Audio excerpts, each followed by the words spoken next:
මසුරුකම නිසා මනුස්ස ලෝකේ ඉන්න කාලේ මසුරුකම නිසා දන් දෙන්න වෙයි කියලා. ලෝභ හිත නිසා දන් දෙන්න වෙයි කියලා ශ්‍රමණ බ්‍රාහ්මණයන්ට බැන්න. ඊළඟට එක් යනවා තවත් අපායක් ගාවට.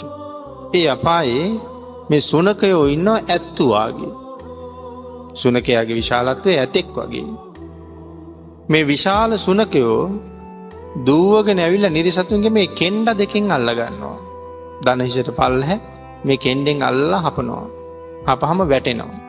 වැටුනහම ඇඟ උඩ කකුලක් තියාගෙන මස් ඉර ඉරා කනවා. ගලෝ ගලව ඇද ඇද ඉර ඉර කනවා. කාල ඇටකෝටු බවට පත් කරනවා. විශාල ගිජුලිහිනියෝ සඳහන් කරනවා ගිජුලිහිනියා කොච්චර ලොකුද කියලා බර කරත්තයක් වගේ ලොකුයි කියලායි සඳහන් කරලා තියෙන්නේ. මේ පොතේ සඳහන් වෙන හැටිමයි බර කරත්තයක් වගේ ලොකුයි.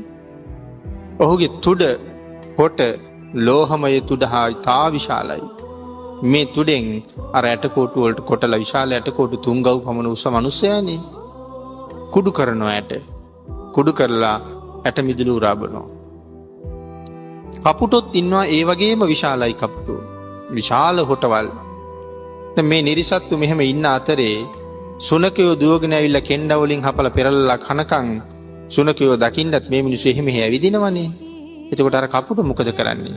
කපුටෝ එළවගෙන ඇවිල්ලා ශරීරයට කොටලා මස් කිලෝ ගණන් ගලවලා ගන්නවා එකපාරකට. මේ පැත්තට බය අත එහාටම කරගෙන එහාට යනකොට අනිත් පැත්තෙන් කොටනවා. ඒ පැත්ත බලනකොට මේ පැත්තෙන් කොටනවා. ඉඳ ගන්නකොට පාත් වෙලත් කොටනවා. හැරිලා බලන්න පැත්තක් නැහැ හැම පැත්තෙම කොට කොටා මස් කඩලා ගන්නවා. ඉතින් විලාප දිදී කෑ ගහ ගහ අහට්ට පයින්නවා මෙහට්ට පයින්නවා ඇරෙන්න ගෙයක් ඇතුළට රිංග ගත්තා ගල් ගුටියක් ඇතුළට රිංග ගත්තා කියන තැනක් නම් ඇත්තේ නෑ මහා කාකු රංචු පිටින් එන්නේ. ඒ අතර ගිජුලිහිනියොත් එනවා. ඉතින් කොට කොටා ආහාරයට ගන්නවා. බල්ලොත් ඇවිල්ලා පෙරලගෙන කනවා. ඉතින් මේ தত্ত্বය දැකලා නිමි රජුරෝ බොහෝම බීතියටපත් වෙනවා. බීතියටපත් වෙලා අහනවා මාතලී මොන තරම් පව් කෙරුවද මනුස්ස ලෝකේ මේ ඒ අතර කොයි වාගේ පව් කරපු අයද කියලා. ඒ නිසා සඳහන් කරනවා මසුරුකම නිසා මනුස්ස ලෝකේ ඉන්න කාලේ මසුරුකම නිසා දන් දෙන්න වෙයි කියලා. ලෝභ හිත නිසා දන් දෙන්න වෙයි කියලා ශ්‍රමණ බ්‍රාහ්මණයන්ට බැන්න. දාන ආදී දන් දීලා බොහෝ පින් රැස් කරගන්න පුළුවන් මේ ශ්‍රමණ බ්‍රාහ්මණයන් නිසා දන් දීලා. මොකද සිල් ගුණවල ඒ කායන වශයෙන් පිහිටලා ඉන්න නිසා.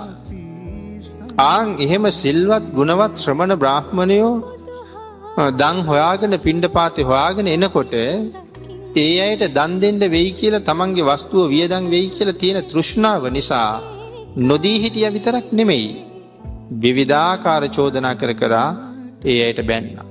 එහෙනම් සඳහන් කරනවා මසුරුකම නිසා ශ්‍රමණ බ්‍රාහ්මණයන්ට දොස් කීවා.